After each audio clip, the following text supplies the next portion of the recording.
All right. My name is Fabricio Campolina. I am the president for Johnson & Johnson Medtech Brazil. And today in our podcast, Medtech Talks, we're going to talk about how to create value through innovation. And for this very important conversation, we have two special guests with us. So I'd like to welcome Jennie Kung, that is the Vice Chair for Innovation at Mayo Clinic. So Jennie, hope that you're enjoying to be here with us in Brazil, and thank you so much for joining for our conversation. Thank you so much for having me. Excellent. And also my friend Victor Gadelha, that is the head for medical innovation at hospital operations in Dasa. So welcome, Victor, and be free to speak in Portuguese, in English. Okay. Whatever you prefer. Let's try in English, but thank you very much for the invitation. I'm really excited to be here talking now about this topic of innovation. It's huge. A lot of things to work on. Yes. We have a saying here that here in our podcast and JJ, you dress the way that you feel more comfortable. You speak the language that you feel more comfortable. So let's enjoy this time together. Let's go. So Jennie, you are responsible for innovation in one of the institutions that are recognized as the most innovative on that field in healthcare. So can you share a little bit with us what exactly makes Mayo Clinic stand out, and what do you think that will be learnings from everyone that want to go in that direction? Thank you again. Wow, that's a really tough question. So I like to think that what we do, what the group that wears the title innovation does at Mayo Clinic, doesn't actually lead innovation, but supports innovation. And so really, I look at my main job as unearthing and discovering all the incredible innovation that exists within the institution across the whole value chain. So from our physicians and our scientists down to even a janitor, to somebody who is working in our cafeterias, to somebody who's transporting patients. All of our staff I look at as a population of innovators, and my job is to find them, unearth their great ideas, and to turn them into reality through a prioritization and through some type of delineated framework. Mayo was founded in innovation. Innovation is sort of part of its DNA. It's part of our values. It's literally, there's a whole value statement, and the I stands for innovation. And obviously the Mayo family that started Mayo Clinic brought a lot of leading concepts that allow us to be innovative.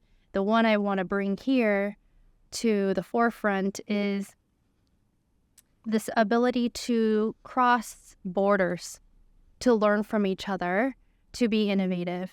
So the Mayo brothers, back in the day, they would actually get on a boat, like a steamboat, and travel the world and learn from other countries. And you see old black and white photos of this. They would learn from other countries and bring them back and meet with their peers and share best practices.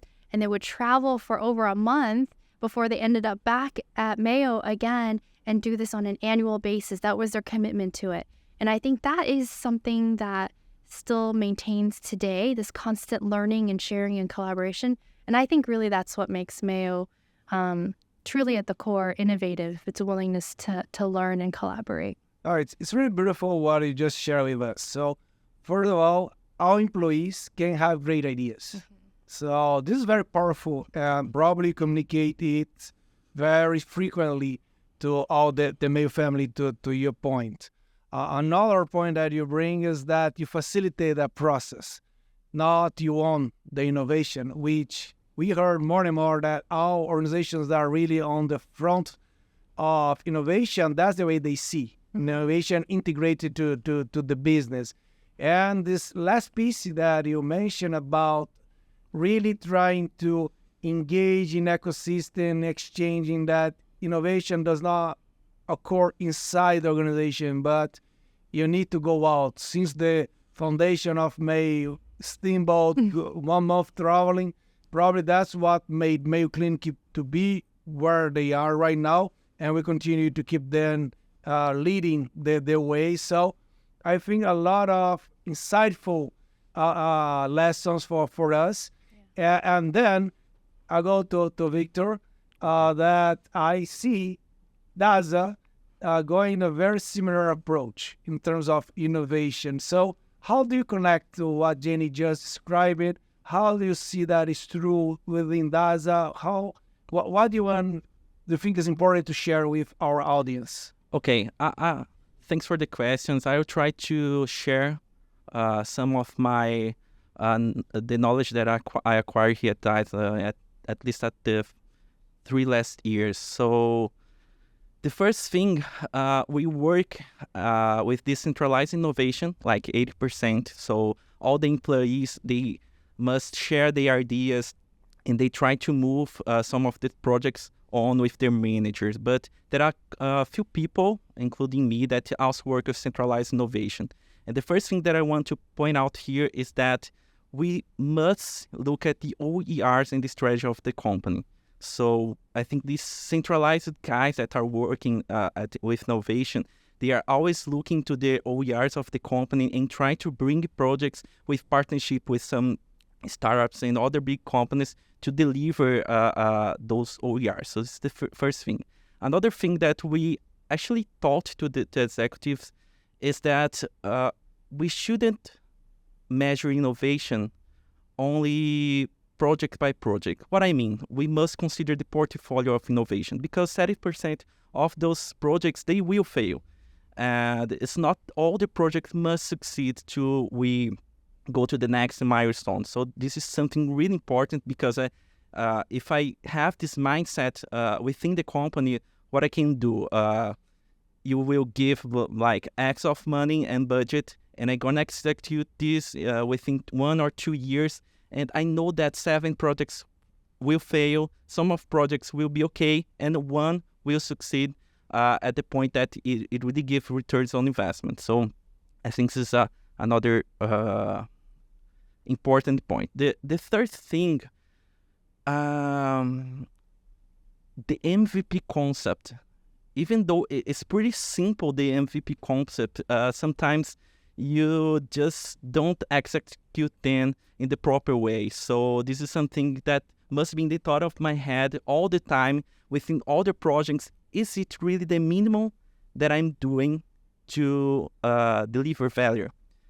So this is another tricky thing, that it's really simple, the concept, but to put it in actions, it's not always simple. No. Super excited to hear from you. First of all, we need to have alignment with the strategy of the organization. So it's not innovating by innovation per se, but innovation that helps to advance with the direction that the leadership of the company has defined it as the way the organization has to go. You mentioned as well about this internal dynamics to bring ideas. We here also have some what we call Medtech challenge. We grab ideas for internal and obviously externally as well, but this is particular for internal. And I heard a lot of agile concepts that you're bringing, which I am passionate as well. Right. I know, Jennie, it is agile evangelist, right?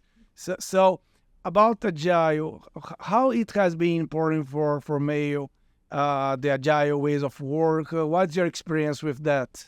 Well, I think when you think about healthcare and you think about a large institution, whether it's Dasa, whether it's a Mayo Clinic, failure is very difficult, right? And healthcare tends to be a very conservative environment. We can't actually associate the word failure with patient care.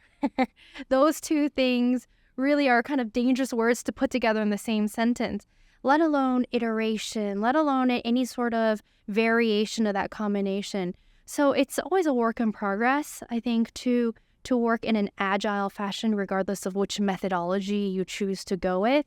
But I always like to try my best to inject it across, if we're doing agile, if we're doing Kaizen, whatever it is, putting the patient back at the center of it, We talked a lot earlier about empathy, right? Whether you use human-centered design or some other methodology to ensure that user-centricness, the patient-centricness, patient's family. And right now we have a little bit of a, not just triple aim, quadruple aim. We have to make our staff satisfied and happy so they're not burnt out. That's across the board. So how do we inject all those personas into the work that we do, knowing that whatever innovation we try, the failure rate is so high, and whatever we're tracking are all leading indicators to success that will come far down the line, right? So agility and innovation is sometimes an oxymoron, but if you're going to fail, you're going to fail. Let's do it quickly, and let's iterate quickly, and let's keep going. And one thing that I want to bring here is that it's also very challenging to measure innovation. And one of the other topics that I must list here is that we must try as hard as possible to measure this innovation through KPIs specifically. So the agile methodology, even though it's not related to the speed of the project, it make us turn the direction faster. So split sometimes to both directions, like a test A and test B. So those two things that the agile culture and the methodology bring to us is to be more focused on measuring this innovation. It's really hard to make it happen. And also so we can change the direction as fast as possible. Yeah, and it's very important to reflect in this dichotomy that you need to innovate, but you need to be very conservative with the health of the patients. Yeah. One cannot be antagonist to the other, because in the end was exactly innovation across the decades that make, let's say, our treatments as effective as they are right now. So one very important piece of innovation, as Jennie pointed out, is never forgetting that patient is at the center and that the innovation cannot put them at risk. On contrary, we need to create mechanisms to ensure that this innovation is increasing the probability of them having a very successful treatment in a protected environment, but also do not be paralyzed for the fear that innovation can create. So how do you deal with this dichotomy over there? Do you have any case that is worth to share?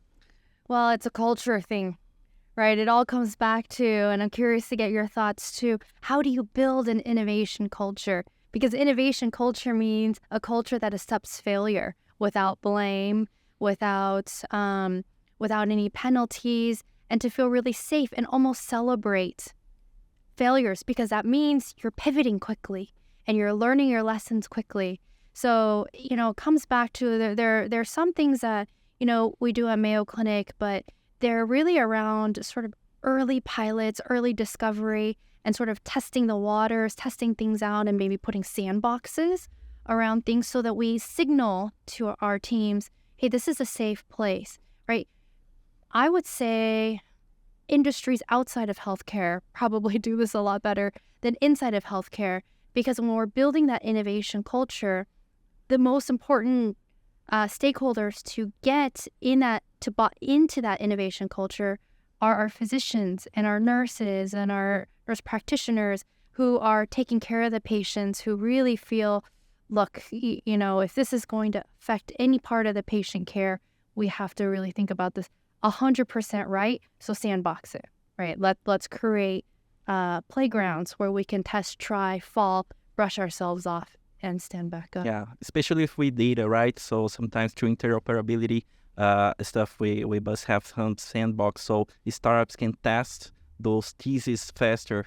And it's really hard because as a doctor, we are training to do some research papers like scientific methodology. And at the business, at the top of the business, we don't have this time 2-3 years to prove a concept or a pilot with all the methodology that we learn through our studies, our medical course. So it's really tough to be in the middle. It's not something a proof of concept. I need to guarantee some security for my patients, but it's not always a research paper that we'll have.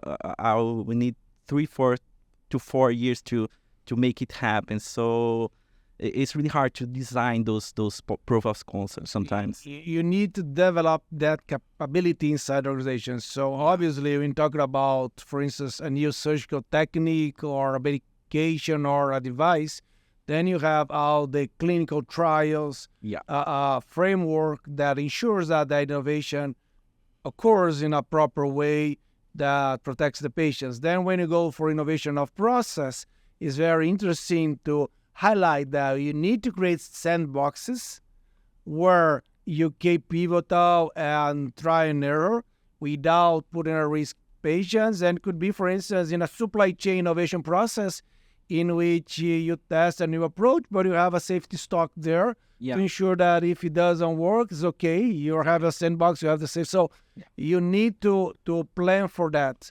So you don't get paralyzed by the fear of the impact of innovation, but at the same time, you have a sandbox to guarantee your core in a nice way. Now, that is fantastic. And now, going to some more concrete value that innovation created for patients. I don't know, who wants to share a case? Do you have one, Jennie, that you want to share in Mayo Clinic, a case that you're very proud about the innovation delivered for patients? Do you want to go first? Yeah, I can talk about a little bit about our project here in partnership with Johnson & Johnson and the other startup called Med. It's really, really nice. We get those three players. We are doing, we actually developed with the startup an algorithm to detect atrial fibrillation in early diagnosis. So we did this partnership. We detect the atrial fibrillation in the EKG of our patient within our hospitals, and we also have a nurse that can navigate those patients for the best care that we can deliver to them. So this is a project that in the MVP, in the, the kickoff, we already had results because we have a huge opportunity inside our hospitals to make it happen. And then we go to the ablation, right? So I don't know if you want to share some thoughts about this project as well. No, I think this project is perfect because on the one hand, build on the concept of collaboration. Yeah. Probably Dasa could have done it alone, but probably wouldn't be as impactful as being able to collaborate with Johnson & Johnson to make it even more powerful. Probably if just the two of us has done it without the startup, it could have worked, but probably not at the scale that's working. Yeah. So I think what is more beautiful about the example you just brought, beyond obviously the impact in patients, that in the end what matters, and we are being able to help some patients to understand that they have a medical condition and put them in the right care pathway for treat that condition. That obviously is central to everything, and is what is most important. But if you reflect on that, I think that the collaboration in between the startup, the provider, the industry, made some case that has probably worked alone together much bigger and with much more impact for the patients and for the society. So I think that is very powerful. It is almost 5,000 EKGs every month. We triplicated, if we compare with the last year, the number of ablations, and we are really changing the care that we are delivering to these patients with atrial fibrillation. Yeah, and that means that the other 2/3 were patients that we are missing, would be untreated. Yeah. So they were there with AFib. They could have a much more serious medical conditions like a stroke. Yeah.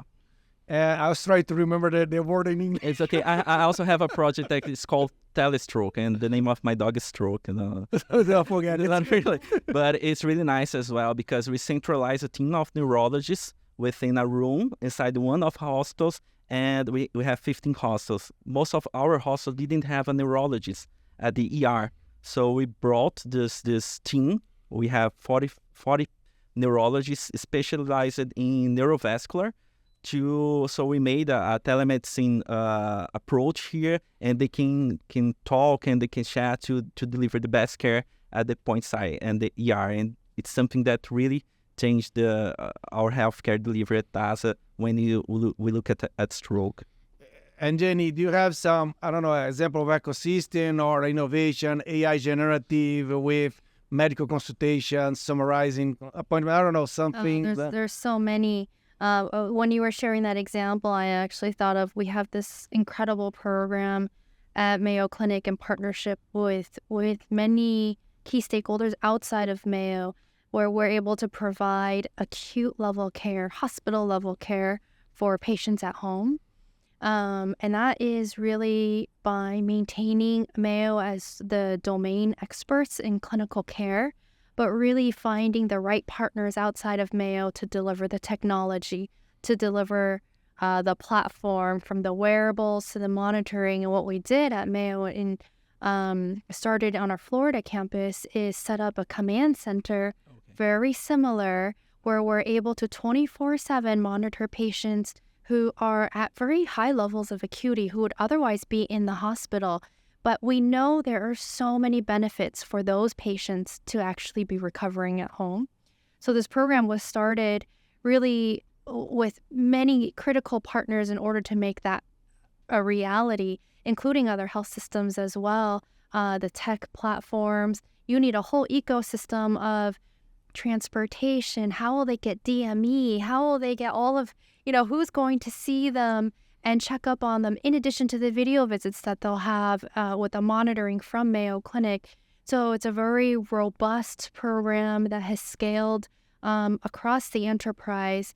And that's just one really great way that we've been able to deploy innovation. That's very big.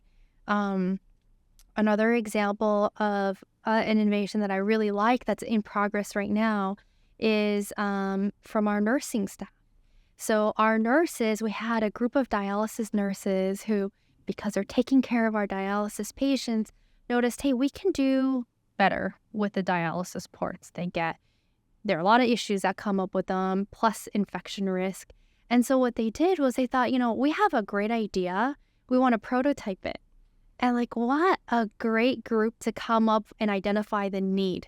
They didn't start it with a technology. They didn't start with something fun and flashy. They said we have a huge problem. There must be a way to solve this. And so what we did was we partnered with a local engineering school. And we had some of those experts come and cross-share together what the problem was, really do a deep dive, and started to really prototype really meaningful prototypes. This team went on with an internal to Mayo Clinic. We have these internal Shark Tanks or pitch competitions, and they were able to win incrementally some funding to help support that work, to the point now where they're really able to maybe look at bringing this to reality.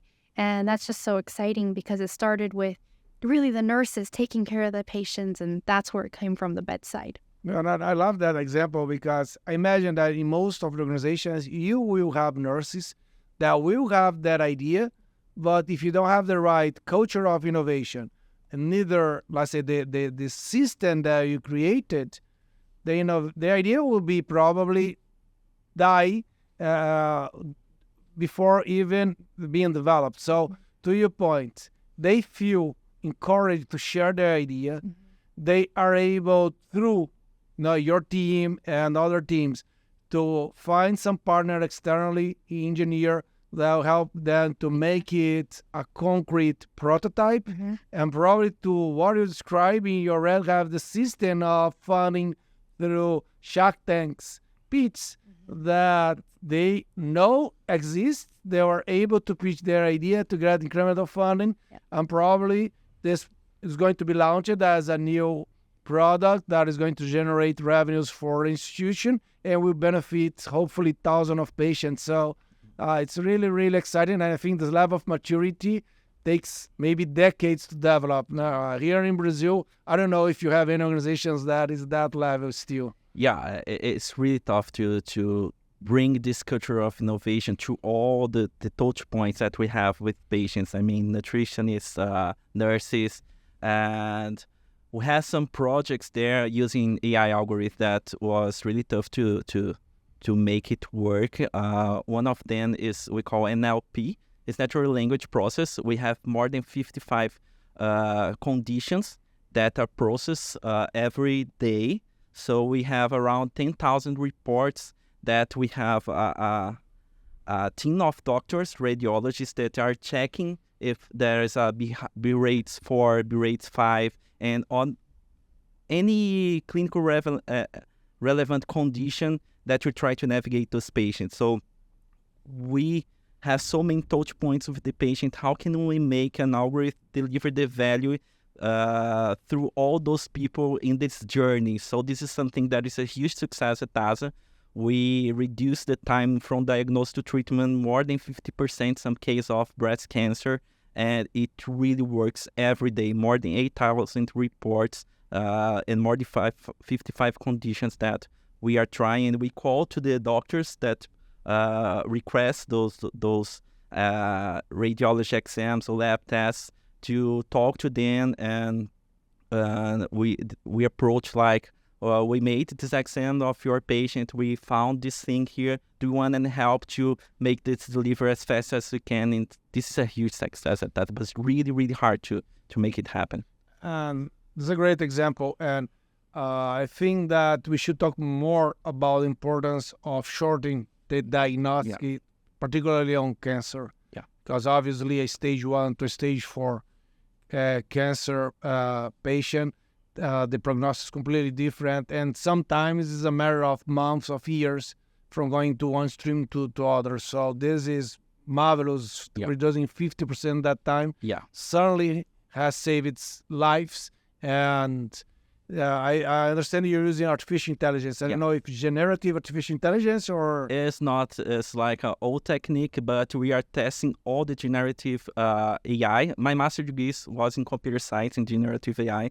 So I am really excited about this technology and the patient. In the end, digital transformation is a journey of multiple years, and you cannot go too fast, neither too slow. Yeah. You need to go at the right paces in the right direction in order to, let's say, keep safety for patients, but also can keep you innovative. And the proper investment as well. Yes. It's also important. I think so much thoughtfulness needs to go into just the sheer amount of data that we are collecting and will be collecting, right? As there are more sensors to monitor basically everything that you do from a patient level perspective down to even while you're sleeping.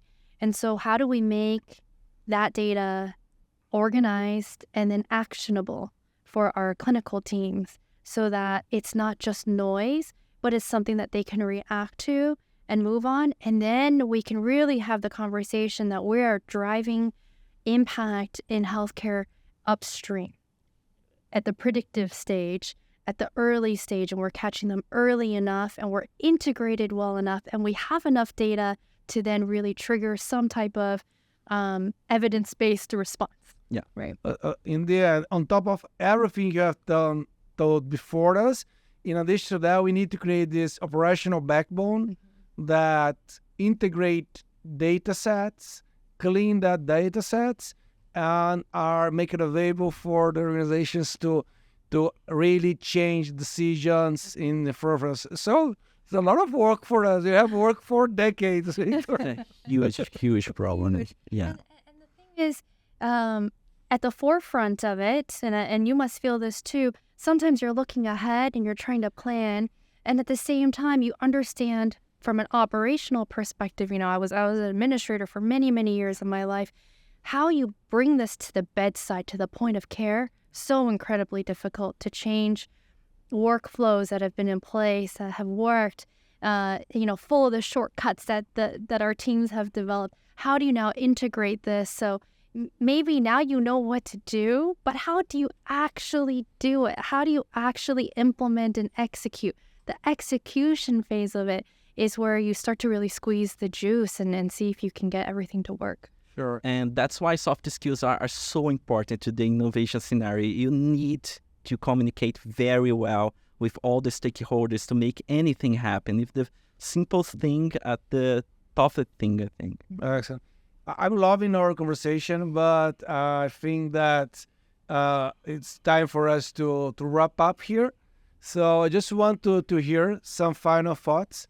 Maybe you can share with us some recommendations on, book, movies, or some experiment or approach that someone can get to get more innovative, or you can share as well some ideas about how to apply metaverse or generative AI in our environment. Anything you believe that our audience will like. So do you want to start? Yeah, first with the recommendations. I really recommend Ted Lasso. It's a series in Apple TV.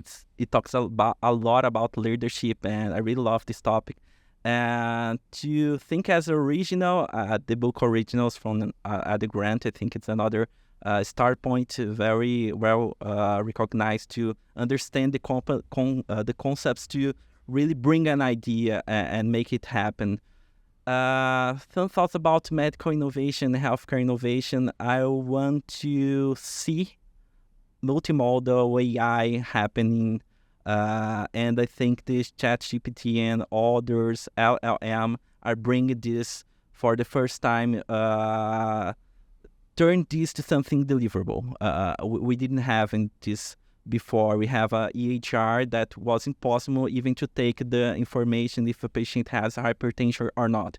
And now we can use these models of natural language models, very robust model to get this information. And for the first time, and I think we can get information from EHRs, scans, CT, MRIs, we can get some genetics, and how can we put everything together to make the digital twins and make AI multimodal present in the daily base of our doctors. It's my goal. Okay, so in sense, how you get all the data that have been generated for the patients everywhere and be able to consolidate it through AI and starting to generate these insights for their cares, right? Precision prevention. Yeah. That's just, okay, no, great, thanks. Personalized medicine, right? Yeah. So it makes personalized medicine a reality through digital transformation. Yeah.